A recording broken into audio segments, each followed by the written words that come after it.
On this episode of Carnage, we're going to finish the list.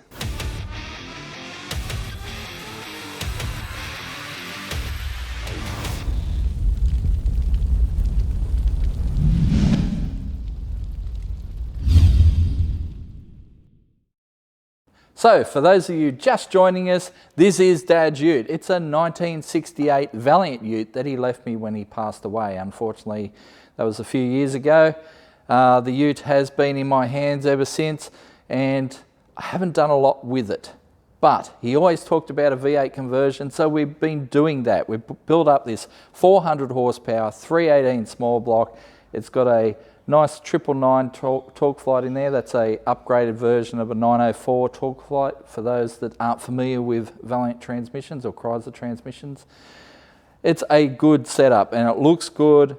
It's going to go great, but we need to get this thing finished off. We were initially going to take it to Mopar Sunday, but that was way back in August, July, I can't even remember, July I think. It was a while ago, but COVID restrictions and all that really put a crimp in our plans. Plus, just the whole drama of getting parts in via click and collect and mail order has really slowed down our progress. So we need to get this thing finished. I've got everything ordered. It is all on its way, or it's here in the workshop. We'll work with what we've got at the moment, and hopefully over the next couple of days, the rest of it will come in and we can get this thing finished so we can get it ready to start. That's what we want to do. We want to start it, hit that key, hear it run for the first time. Yeah, really looking forward to that. So for that to happen though, we've got to do some wiring. We've got our little Thermo fan controller unit here that needs to be wired up. I've got some wiring to help us do that. We've got our radiator hoses and all that sort of stuff, but we're still waiting on our thermostat, so I can't do the hoses until the thermostat shows up. I mean, yes, I could bolt it all up, but then I have to unbolt it again to put the thermostat in. Who wants to do that? Carby studs, still waiting on them, but I do have my Dizzy. We can put the Dizzy in and sort up our leads. We have to actually crimp and terminate our leads. So there's that to do. So there is a bunch of stuff to do on the list and we need to get to it. So let's get started. So to kick things off, I'm going to repin our plugs for our thermo fans because the plugs we have don't match them. So basically I'm going to get in here with my little pointy device.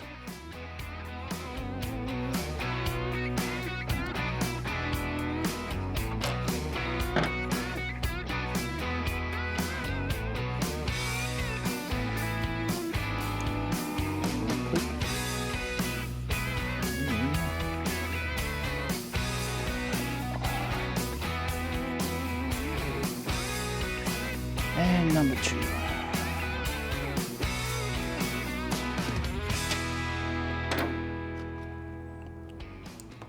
Click. Okay. So now I'll work with our other plugs, which is not that.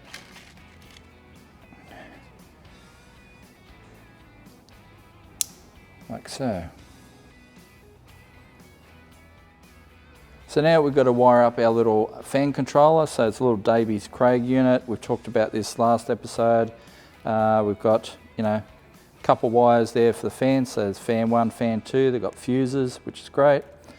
Power wire. Then we've got like an earth, an ignition wire, and then an air conditioner or remote switch wire. It's pretty simple. Mounting this is pretty important in terms of it needs to be close enough that will reach to your sensor. So there's 2 sensors they have. They have this sensor, which is supposed to poke into your radiator, basically between the fins, and there's a little clamp and stuff to hold it in place. So you can go that way if you want. Not really a fan, no pun intended. But then you've got this one which goes straight into your manifold. It's a proper temp sensor into the manifold, and that's what I'm going to use. So with that in mind, and with me wanting to keep it a little bit neat, I think I'll go wiring up under the center of the manifold, through into the cab through this grommet here. So we'll go into the cab, so we'll mount that up under the dash. And yeah, it just means we need those 3 wires to come out via the loom to the battery and to the fans, and then those 3 will terminate up under the dash, you know, ignition, earth, and a switch. So pretty simple.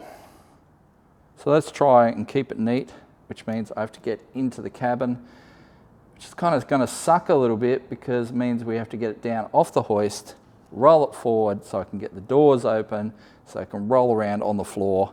And while I'm under there, I might as well do the gauges as well. So let's get it off the hoist.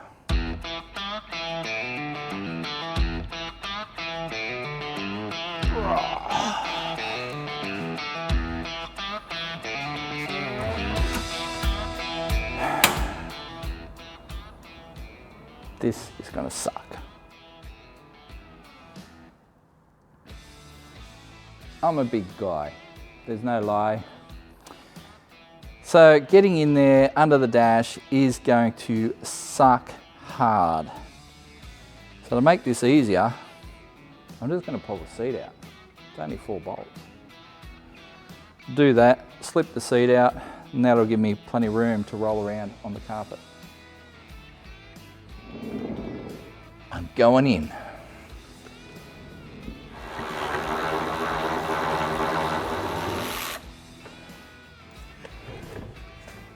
Right, watch your fingers and hands.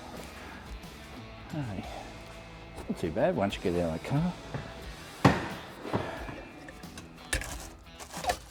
Wow, there is some junk under here. Rats have been in here trying to eat the Play-Doh. I don't know why Dad had Play-Doh in here, but that is full of 1 and 2 cent coins. Do you remember 1 and 2 cent coins? They are not a thing anymore. Yep, Australia used to have 1 and 2 cent coins, and then they decided to discontinue them. So the lowest denomination we have now is the 5 cent piece. But there's probably a whole $1's worth right there. A whole $1. So obviously we'll run the vacuum over this before we're finished, but check this out. Up under the carpet. I don't know if the AstroTurf came with the car or whether that's just something my dad did. Because I'm pretty sure Dad put the carpet in this car. Ah, Dad, why? So while we're under the dash mounting this, we may as well mount these as well. So we've got temperature gauge and oil pressure gauge. Obviously there is your temperature probe, which we'll have to feed in through the firewall under the manifold as well. Oil pressure, we'll have to run a line for. In fact, actually there's already a line there for the oil pressure. It's a copper line. In the kit, they give you this cheap plastic line, and I hate using it because A, it leaks, and also you're running hot oil through plastic line. Do the math. So yeah, that in the bin, and we'll just run our little copper line, which we already have here. I'll just have to pull it back a little bit, slide it through the carpet. I had a little cheap gauge here before on the shifter for the last V8 I had in here. I had a big block in here for a little while, which you can see the videos for that if you go to Scotty's Garage. I had a 361 cube big block in here, but it was a very low compression budget thing, and yeah, it didn't make a lot of horsepower, and it was a pain in the ass to work on because big block being so physically large, it hit everything. So it wasn't pleasant, which is why it's no longer in this car. Anyway, all right, let's mount some of this stuff. Get this party started. Okay, the speedo cable. Oh. I really hate doing this. Oh. But I would hate it more if the seat was in there.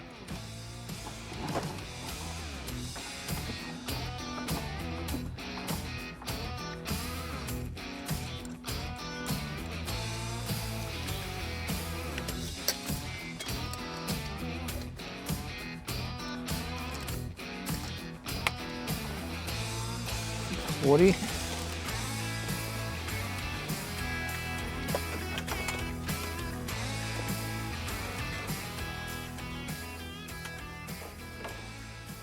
$6.40. All right. The ashtray is centered. All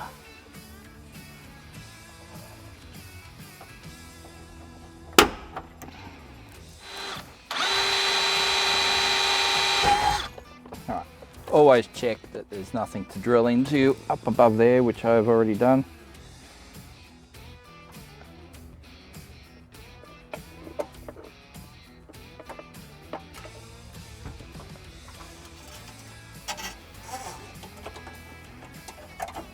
There.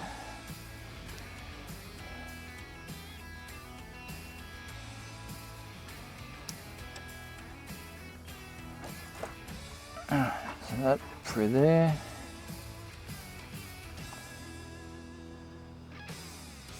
Okay, so I'm trying to work out where I'm sticking this module. There's not a lot of, there's heaps of real estate under here, but it's just a lot of air.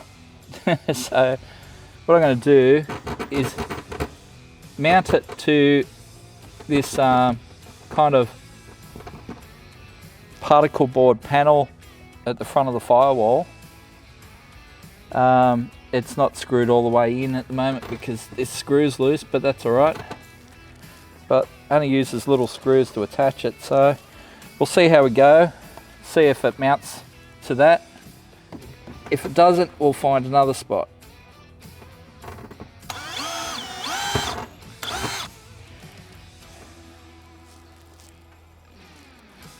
Okay, so we've got our unit, our little Thermo switch unit mounted inside there. You can't see it, it's in your normal seating position. You got to stick your head right up under the dash to see it, which is cool. So now we're going to run a power wire. So we've got some 25 amp wire there. It's a power wire, and then we've got to run 2 thermofan wires. The only thing is I only have so much wire. I was going to originally mount the unit up under the battery tray until I realised that, yeah, probably wasn't going to work. So might have to order more wire. Anyway, we'll poke this in through the firewall. There's a handy grommet position right above the unit. So that'll just follow along. Doesn't have enough to do it twice.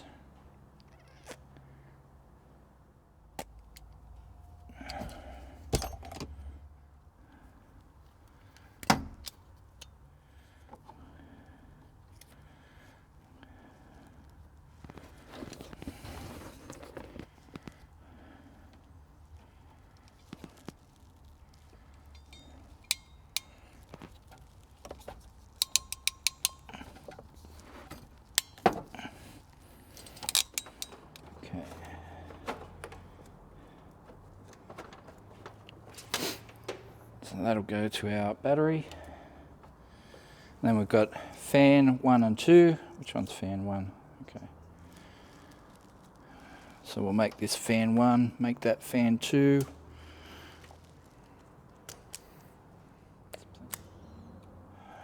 You on there. You on there.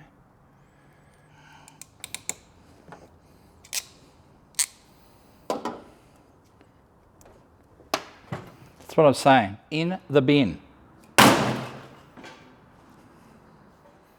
So the story with those crimpers is we've had them since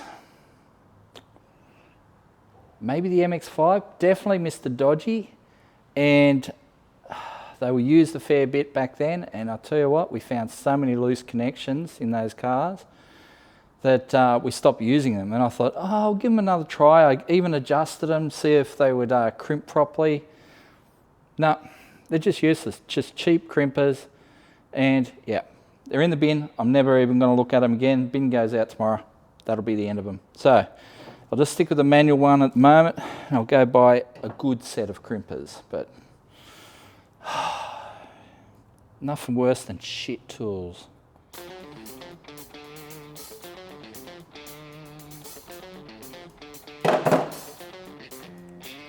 Beauty.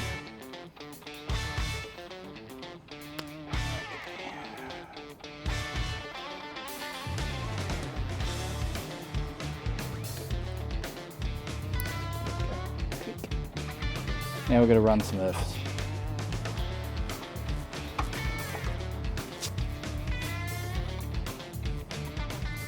Click. All right. I'll tie that all back and tidy in a sec, but essentially, once we've got power to this, it's run. Okay. Lots more to do. So we have our gauges in, so I figure it's time to hook up some sensors. While we're here, let's do our radiator hoses, all our fittings here. Let's tidy things up a little bit. It's all looking a bit messy.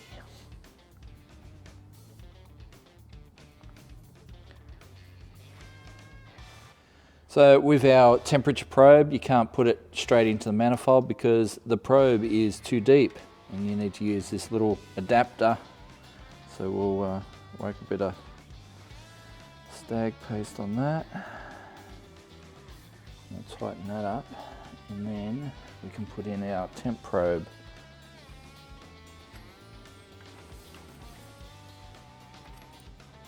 Yep, that'll just seal in there. Alright, can't forget our little bypass fittings.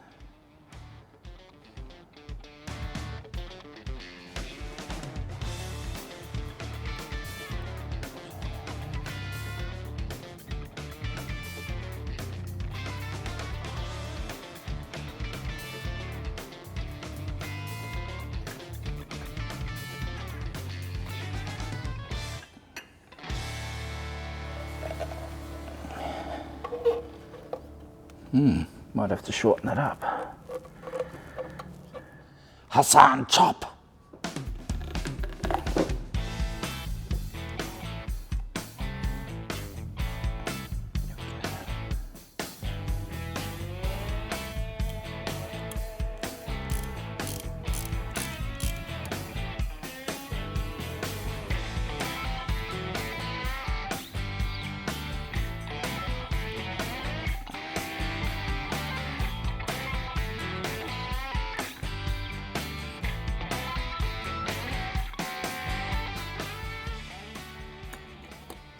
Yep, thermostat fits fine. So just going for 160 degree, being that we're coming into summer and all that.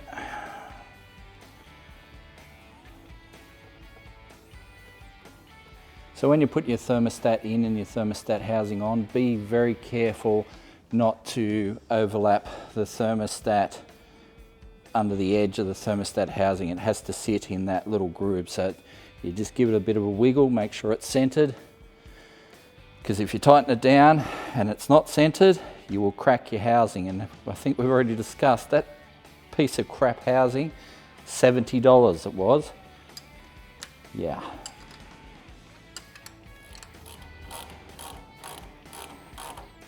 Okay.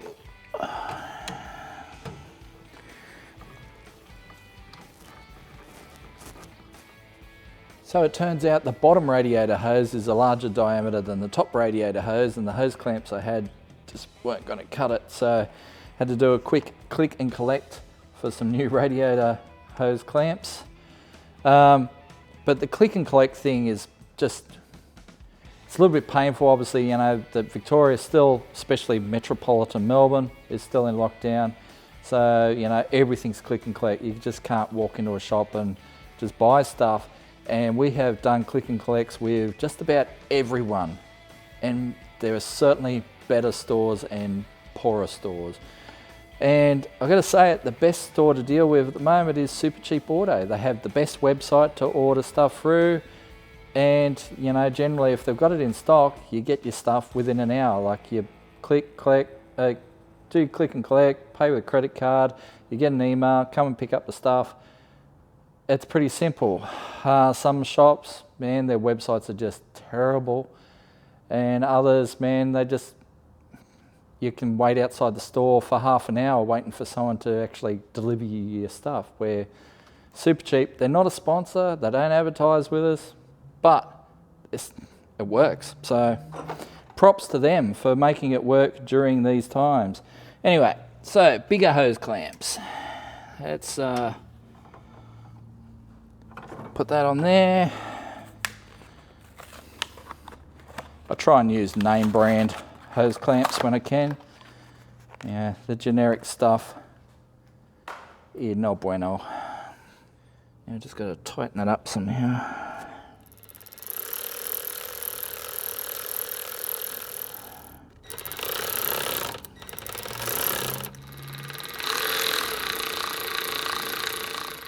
Well, we're getting there. I think we've got some things to cross off our list. Okay, so what do we got? We've got converter bolts are in the packet over there, so I'll have to do them in a sec. Tail shaft, waiting on that. Gauges, done. Radiator hoses, done.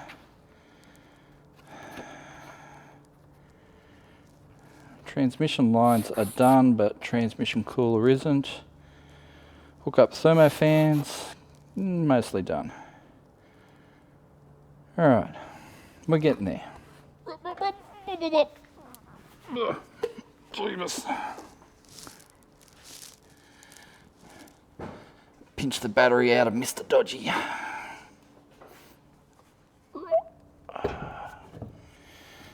Okay. Ooh. That is no good. All right, obviously it's been sitting in Mr. Dodgy for a while. I didn't think, well, it wasn't hooked up, but obviously didn't like sitting. Oh, let's go put it on charge. Negative. Okay. Charging. We'll let that go for a while, I think. Hopefully the battery's going to be still good. So now we need to fit this in there. This is our transcooler. Yes, it is a big, meaty unit, but it will keep our transmission cool. It's something we bought long ago for Mr. Dodgy, and we didn't end up using that. We used the thinner one just because it was going to fit easier. Well, there seems to be enough room in here to use this one, so we'll take it out of the spare parts pile and use it. It's got dash 6 fittings on it already, so it'll work for our lines that we've already half run. So now we just got to make some brackets.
Kind of like that.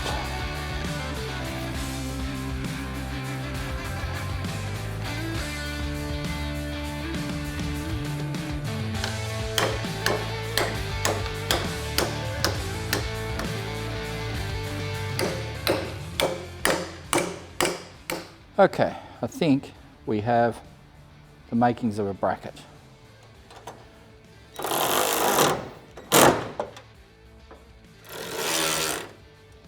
that ain't going anywhere.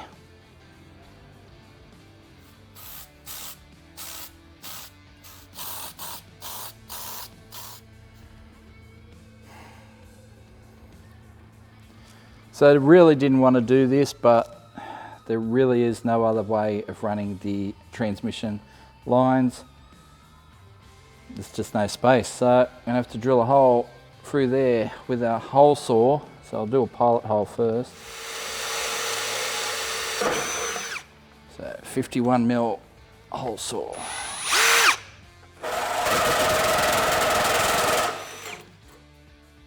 That's a big hole.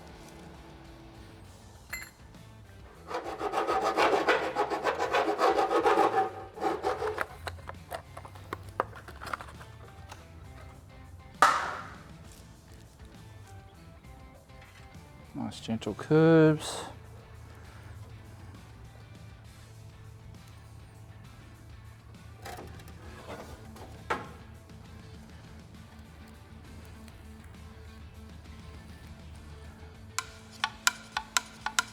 You know what I'm going to say. Hassan, chop! There we go. No. Now our trans lines just need some fittings.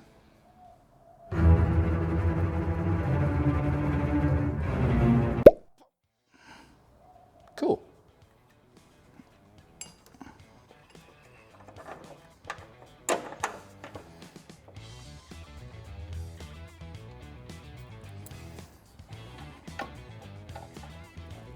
So we've got a grommet on order for that hole, so don't be worried. We will be putting a grommet around that hole, but in the meantime, let's do a check.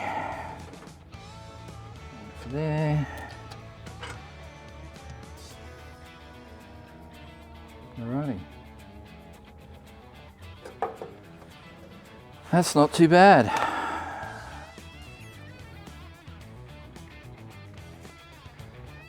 All right.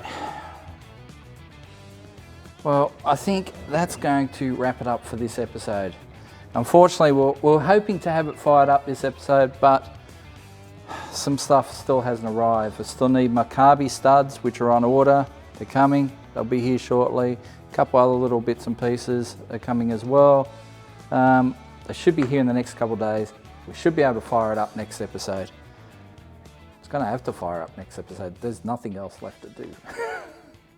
So we've got fuel pump left, carby on, a couple little wiring things, but not much. You know, there's only like 5 wires in the whole thing. So anyway, you'll see it all on a future episode of Carnage.